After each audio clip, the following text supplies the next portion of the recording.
शिरपूर शहरातील गुजराती कॉम्प्लेक्स जवळ 7 नोव्हेंबर 2025 रोजी दुपारी 1 वाजेच्या सुमारास भीषण अपघाताची घटना घडली आहे। भरधाव डंपरने दुचाकीला जोरदार धडक दिल्याने दुचाकीचे 2 तुकडे झाले तर चालक गंभीर जखमी झाला आहे। आबिद सय्यद वय 27 वर्ष राहणार किस्मतनगर शिरपूर असे जखमी झालेल्या दुचाकी चालकाचे नाव आहे। त्यास तात्काळ शिरपूर उपजिल्हा रुग्णालयात उपचारासाठी दाखल करण्यात आले। सध्या त्याच्यावर उपचार सुरू आहेत।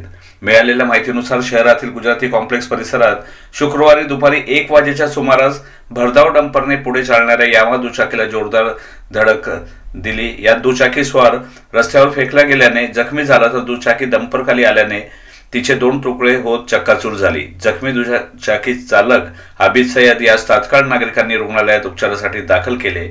या प्रकरणी रुग्णालयातील वार्ड बॉय मनोज पाटील यांनी या अपघाताबाबत शिरपूर शहर पोलीस ठाण्यास माहिती दिली। पोलिसांनी अपघात बाबत नोंद केली आहे। शिरपूरहून संपादक निलेश कुमार दुबे, सत्य न्यूज।